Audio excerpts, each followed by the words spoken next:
and welcome back once again to the channel. Hope you guys are doing great. Here with another episode of D&D style RPG. Let's go. So if you guys didn't catch the last episode, I always like to do a little recap, just a little one, a brief one, so I'm not giving too much information. But essentially we went back to the castle and we found some people there, and now we're choosing to fight them, and everybody's dead. Oh my gosh, I think I gave too much away. You need to watch that episode for sure.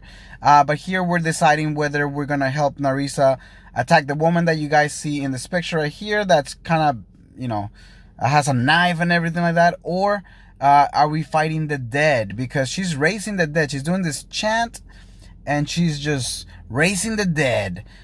So I believe in teamwork. So what we're gonna do is we're gonna help Narissa kill this person, and hopefully once we kill her, then all the spells kind of go away, so the dead people would still be dead. Now obviously that does leave us open for maybe like an attack from the undead, but I feel like the faster we kill this person, the better we're gonna be. So we're gonna actually help Narissa kill the woman. You suppose that if you help Narissa kill the woman, she will not be able to raise any more minions. What do you do? Again, we're wizards. We got mana. We're gonna burn this person down. Let's burn her. I still lost life. Oh my gosh, I cannot win with this game. Anyways, life decreased by 1, mana decreased by 2, morale increased by 1. Sweet. With an arcane phrase and motion of your hand, the bolt of flame appears and you throw it. It's a fine throw, hitting her in the back as she rounds the altar.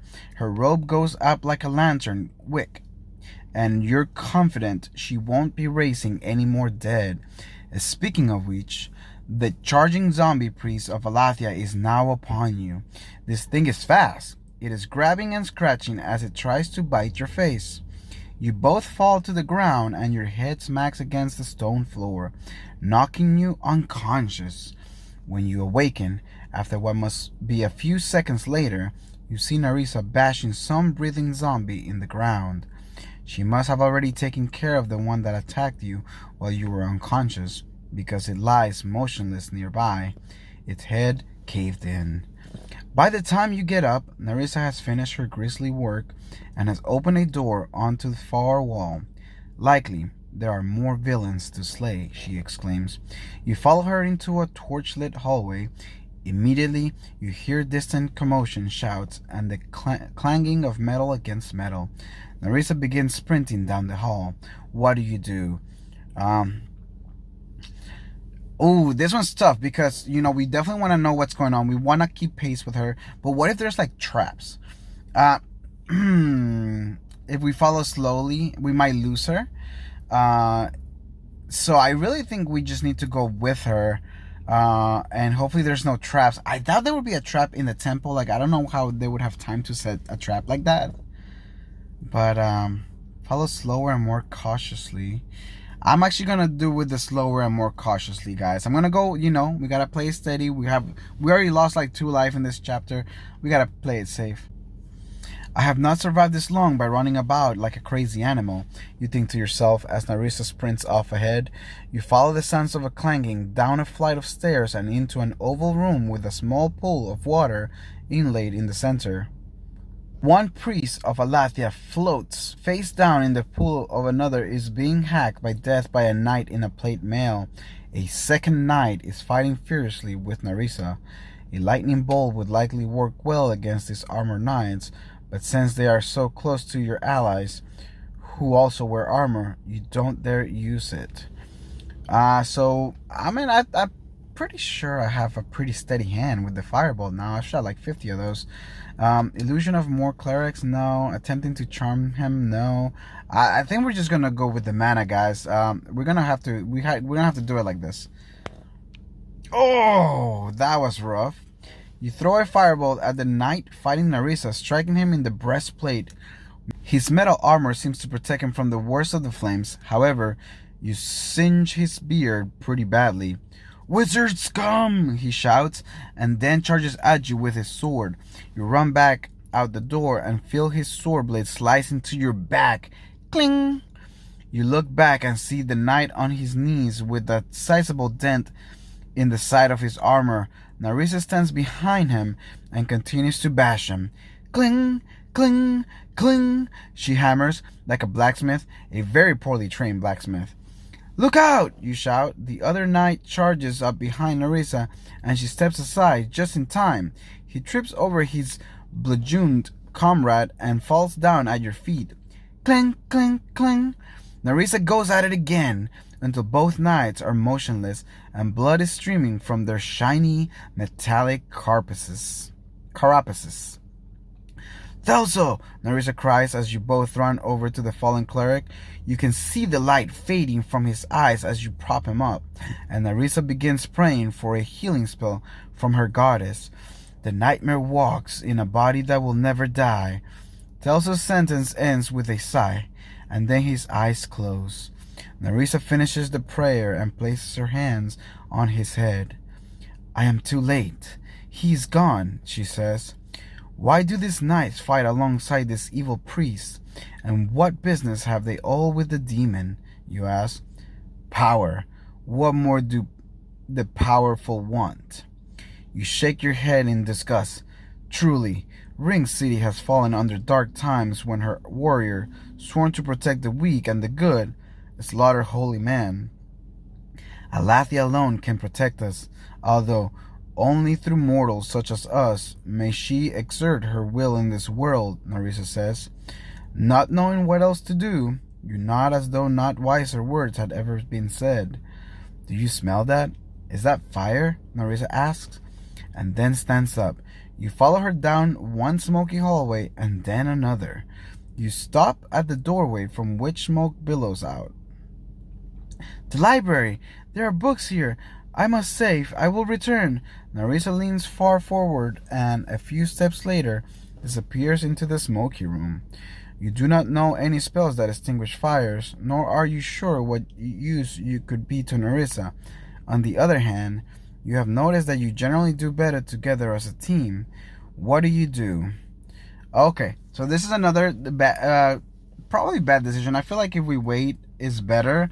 Yeah, I feel like if we go in, we're gonna lose more life. We're gonna get burned.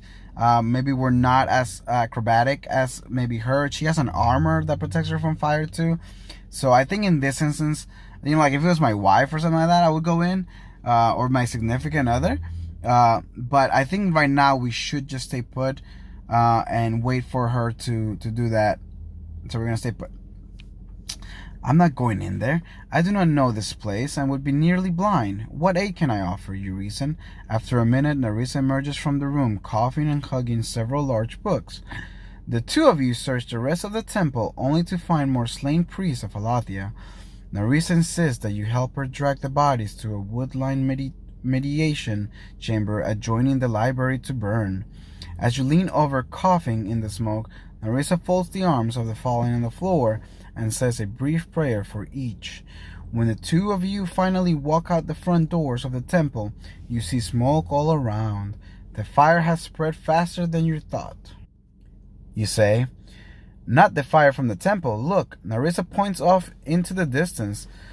Plumes of smoke rise from the city. What evil is this? Narissa calls to a passing woman shepherding along two children. Goblins! They have breached the outer wall, the woman shouts. Goblins have breached the outer wall? Narissa's face reddens. In Alathia's name, give us strength. She begins to jog, her chainmail jingling. Where are you going? You ask. To defend the middle wall, she answers.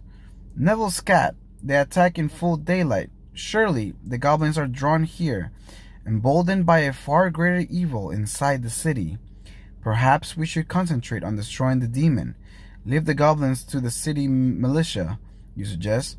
The guards will be too busy with the goblins to pay you any mind, wizard. I am not afraid of goblins or the gallows, you exclaim. She thinks me a coward? After all the dangers we have faced together?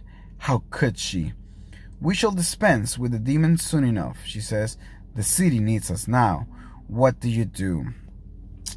Oh gosh, I feel like all these options, like both answers are technically correct, and it's really like pulling on my heartstrings, guys, because I do, I'm very helpful. I wanna help the city, but I do think that it's better to just destroy the main source of the evil I don't think we're gonna be able to convince her though. Um, oh gosh. Are we even strong enough to defeat this demon? We only have 2 people in our party. But also, if we start fighting, defending the city, and then we lose more life, it makes it harder in the future. Oh, lordy lord. So in this case, just because I personally don't feel like we're strong enough to defeat the demon, I think we're just gonna have to help her. Hopefully we can get more coin and stuff like that, so we can get better, I think maybe better stuff. So let's help defend the city for now. We will handle the demon later then. This is my city too, though she hunts me, you say, and then you draw your hood up.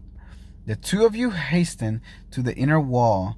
Citizens, guards, and militia are up on the gangplanks, manning the wall. The air is filled with the sounds of battle, shouts, and the thrumming of bows. However, at least you see no goblins on this side of the wall yet. As you scan over the wall, you notice one section that is sparsely defended. A lone, trembling boy peers cautiously over the battlement. That one has a pitchfork, you say, pointing off to the boy. I expect he could use some help. Climbing up to the battlements, you soon realize why the boy is cowering so. Arrows from below zip overhead and shatter against the stone. There are several injured nearby. Narissa sets to work healing them as you peek over the wall. There are loads of goblins down there.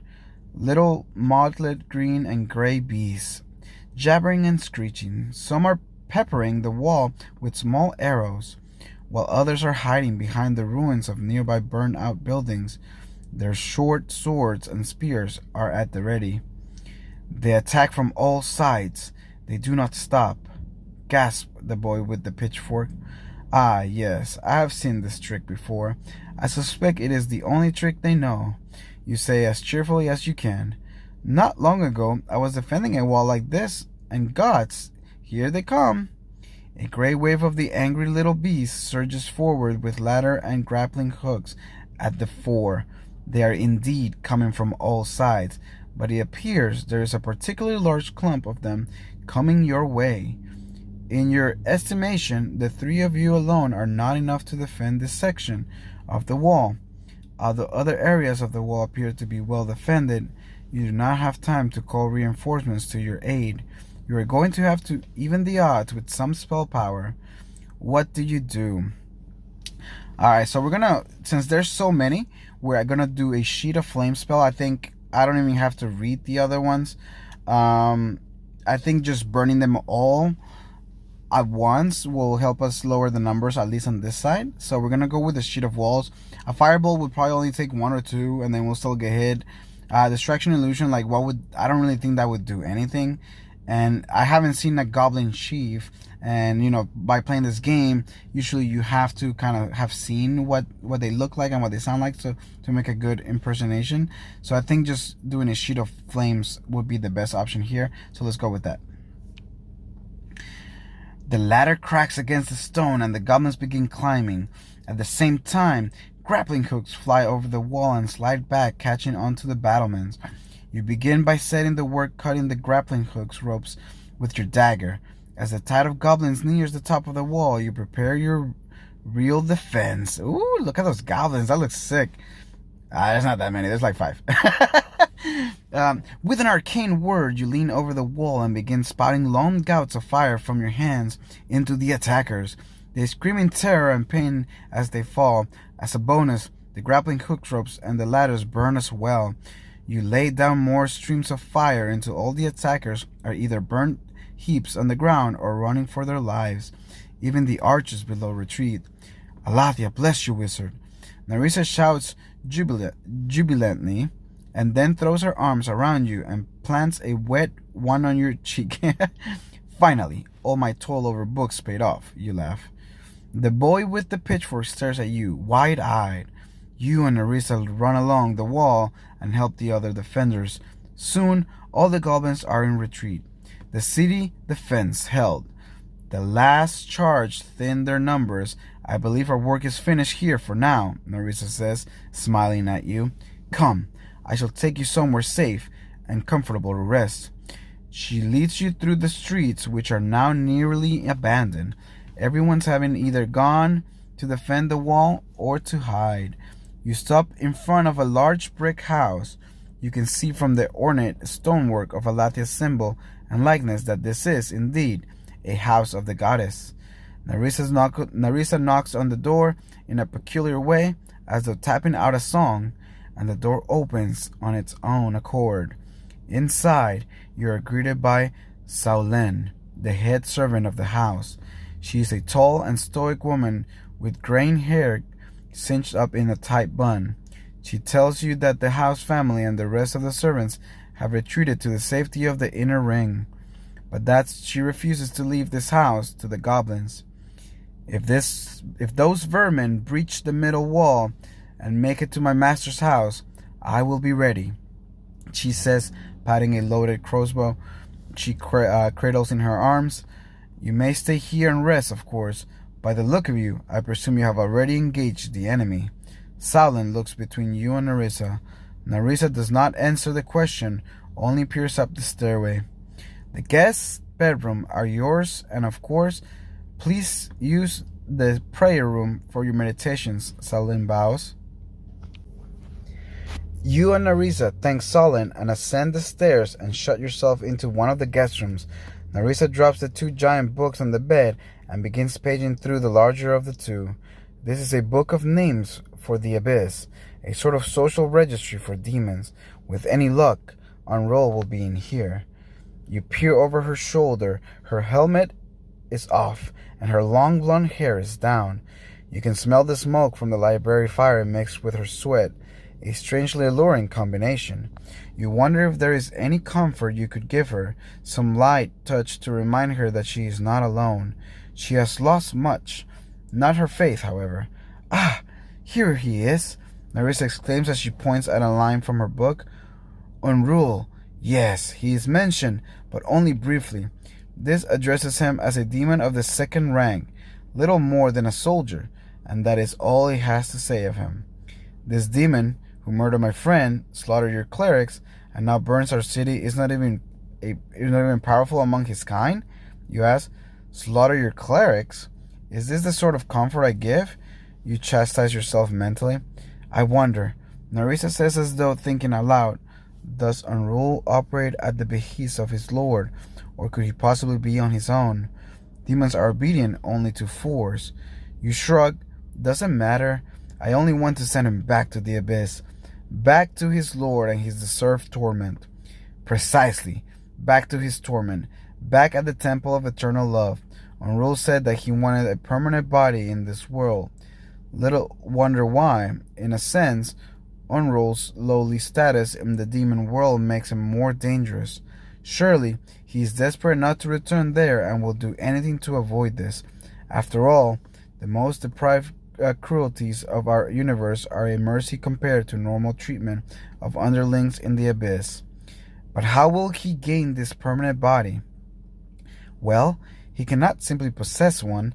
To possess a dead corpse is like trying to hold onto a glass wall. There is nothing to anchor to. Zombies are made this way, but such possessions cannot be maintained long. Possessing a living body is no better. A living body already contains another soul, one that you can grapple. However, the rightful owner of the body is constantly trying to push you out. As I have said before, it takes a great deal of power to hold onto a world that is not your own. Answer to your questions, I do not know through what means he seeks to acquire a permanent body. Perhaps the answer is in there. She points to the other book, the one in your lap. Narissa picks up this book. Back in the temple of eternal love, they were paying homage to Nerul, goddess of the undead, and so from the fire I made sure to snatch a book of Nerul. My, such forethought and composure in a tight spot, you exclaim. There is a flicker of a smile before she continues.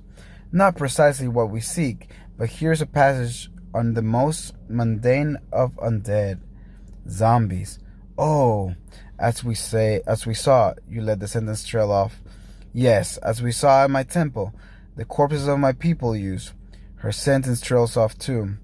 Certainly, she feels anguish for the loss of her brothers and sisters of faith, and you want to comfort her. However, she is a cleric of Alathia and is to be treated with respect. You would not want to offend her or her goddess. What do you do?